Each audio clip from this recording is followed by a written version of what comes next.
नमस्कार. Cook with Sneha लांबरेमध्ये तुम्हा सर्वांचे अगदी मनापासून स्वागत आहे. आज मी तुम्हाला कुठल्याही उपवासाला तुम्ही झटपट बनवून खाऊ शकाल, असे अतिशय युनिक आणि सोप्या पद्धतीने मोजक्या सामग्रीत 10 मिनिटांच्या आत तयार करता येतील, असे एकदम टेस्टी लाडू तयार करून दाखवणार आहे.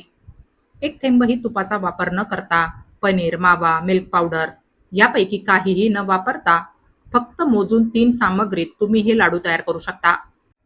उपवासाच्या दिवशी स्वीटमध्ये झटपट असं काही तयार करायचं असेल, तर ही रेसिपी एकदम परफेक्ट आहे. शिवाय हे लाडू तुम्ही एकदा तयार करून 8 ते 10 दिवस अगदी आरामशीर स्टोअर करून खाऊ शकता.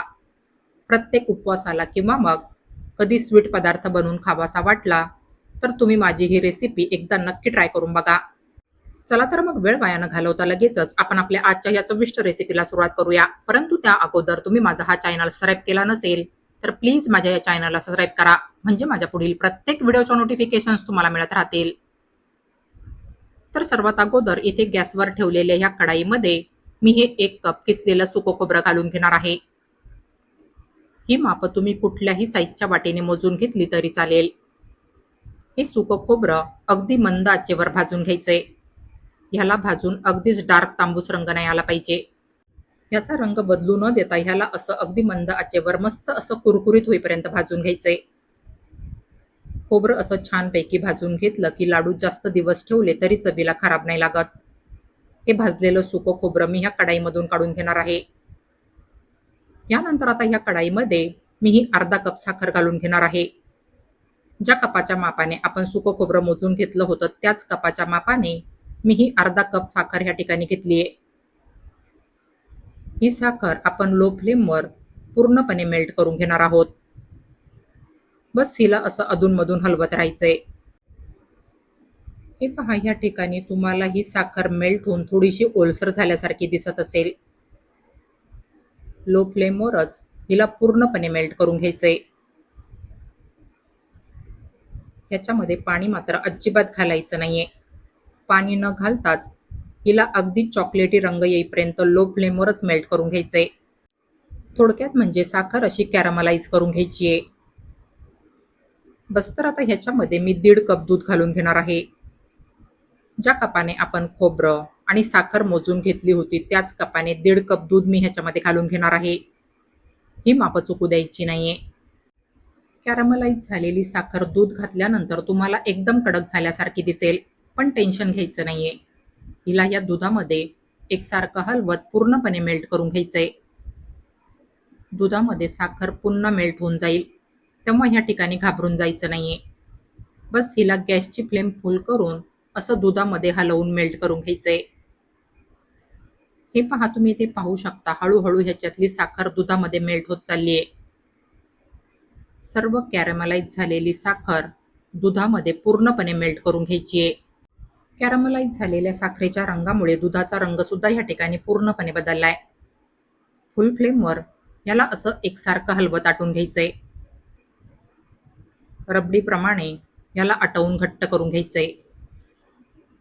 हे पहा, तुम्ही ते पाहू शकता, याला सेम रबडीप्रमाणेच कन्सिस्टन्सी आली आहे. नक्कीच ही रेसिपी तुम्ही आजपर्यंत कधीही बनवली नसेल. फारच युनिक आणि टेस्टी अशी रेसिपी आज मी तुमच्यासोबत शेअर करणार आहे. बस तर आता ह्या स्टेजला मी ह्याच्यामध्ये काही काजू बदामाचे काप घालून घेणार आहे.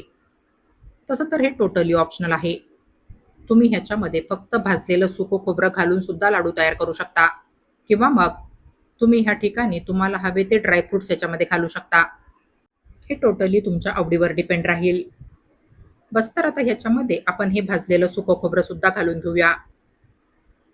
हे सर्व जिन्नस एकदा या रबडीमध्ये व्यवस्थित मिक्स करून घ्यायचे. याला लो फ्लेमवरच याचं घट्ट मिश्रण होईपर्यंत आटवत राहायचंय.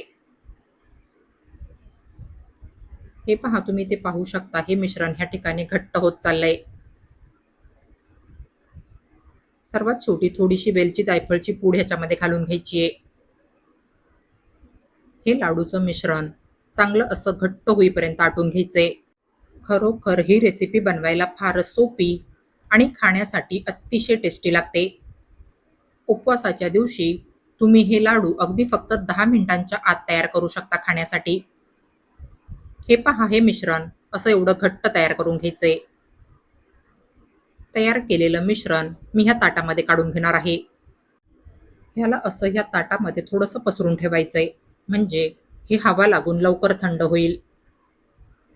हे मिश्रण पूर्णपणे थंड झाल्यानंतरच ह्याचे लाडू बांधायला घ्यायचे.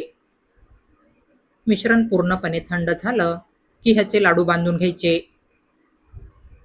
लाडूची साईज तुम्हाला जशी लहान मोठी हवी असेल त्यानुसार तुम्ही हे लाडू बांधून घ्यायचे. हे लाडू बांधायला हाताला तेल किंवा मग तूप अजिबात लावायचं नाहीये. असेच हे लाडू अगदी सहज आणि झटपट वळले जातात. अगदी हलक्या हाताने हे लाडू पेढ्याप्रमाणे अगदी झटपट वळले जातात.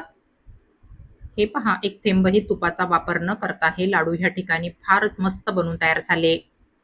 एकदा का हे लाडू तुम्ही खायला सुरुवात केली तर तुम्ही हे लाडू खाताना स्वतःला थांबूच नाही शकणार. एवढे टेस्टी लागतात हे लाडू चवीला. शिवाय हे लाडू अगदी मोजक्या सामग्रीत झटपट बनून तयार होतात आणि 8 ते 10 दिवस अगदी आरामशीर टिकतात. मावा, मिल्क पावडर, पनीर तसेच एक थेंबही तुपाचा वापर न करता हे लाडू अगदी झटपट आणि अतिशय टेस्टी बनून तयार होतात. हे लाडू चवीला एवढे टेस्टी लागतात की आजपासून तुम्हाला उपवास नसला तरी तुम्ही हे लाडू पुन्हा पुन्हा बनवून खाल. फारच युनिक आणि टेस्टी अशी रेसिपी आज मी तुमच्यासोबत शेअर केलेली आहे. तेव्हा तुम्ही माझी ही रेसिपी एकदा नक्की ट्राय करून बघा आणि तुम्हाला माझी आजची ही रेसिपी आवडली असेल तर प्लीज माझ्या या रेसिपीला लाईक आणि जास्तीत जास्त शेअर करा आणि अशाच नवनवीन आणि पारंपरिक रेसिपीज बघण्यासाठी माझ्या या चॅनलला सबस्क्राईब करा. चला तर मग भेटूया पुढील रेसिपींमध्ये. तोपर्यंत हेल्दी खा आणि हेल्दी राहा. Take care.